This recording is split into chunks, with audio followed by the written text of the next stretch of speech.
Hey guys, how you going? So obviously what we're going to do is we're going to change the brake pads in the Hilux today. So we've got yourself a set of Bendex pads. Obviously the first thing you want to do is loosen off the wheel nuts. Then you want to remove that front tyre, which I've already done. Just make sure you see the jack there. Obviously make sure you use a jack stand, alright, don't just rely on your jack in case it lets go. Alright, so make sure you got a jack stand. And then for extra safety, once you got the tyre off, just throw the tyre under there again, just another level of safety. That's the back of the brake calipers on the front end there. What we're going to do is we're going to go ahead and take the old pads out. And obviously make sure you got your safety boots on. So the first thing we're going to do is we've got to remove this little retaining pin here.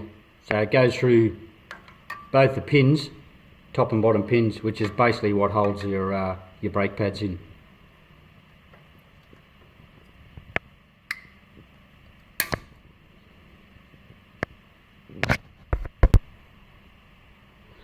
Okay, so there it is there.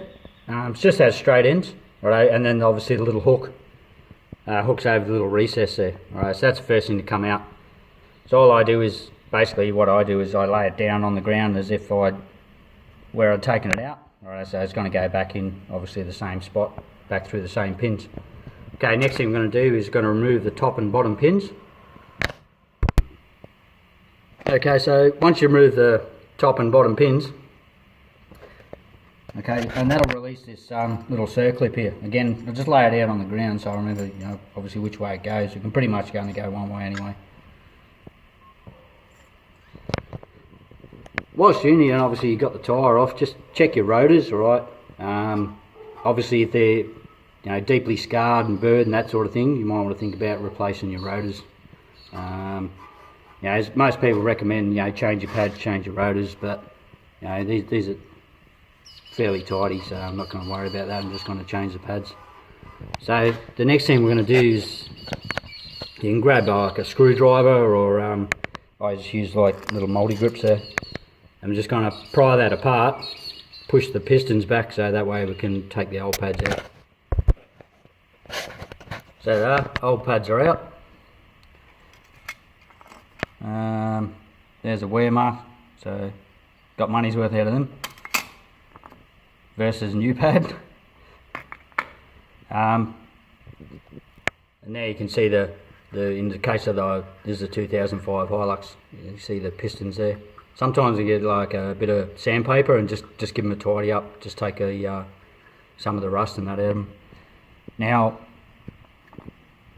the new pads come with a little backing plate, but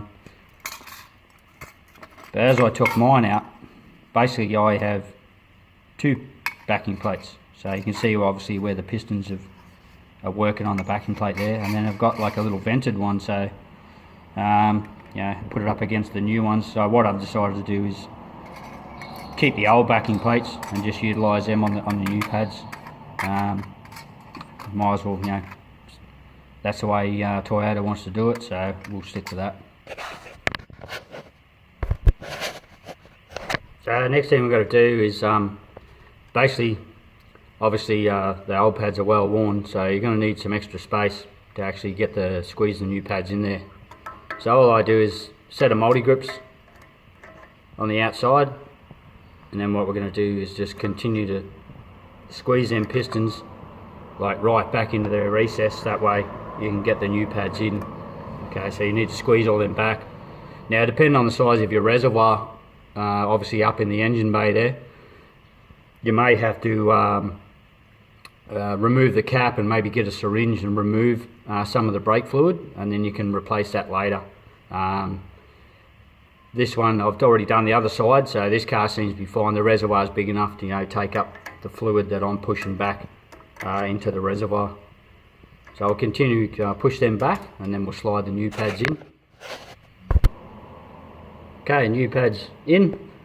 You don't sort of push them all the way in, because you obviously need all these holes here to line up to get the pins back in. So top pin's in, got the bottom pin started. Obviously you can see the little circlet there. It's got to go underneath the pins, okay, and it goes over at the top.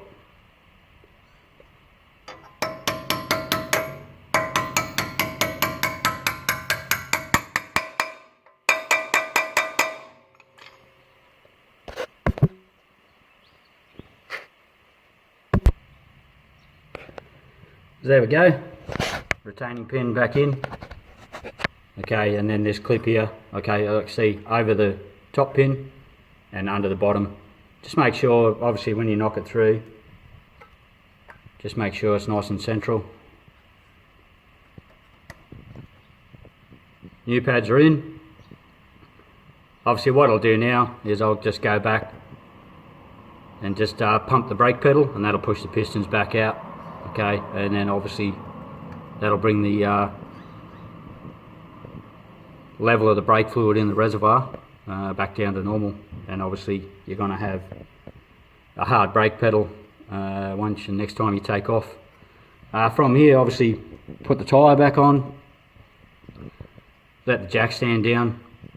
Just remember, obviously you've had taken your tyres off the front end. What I do is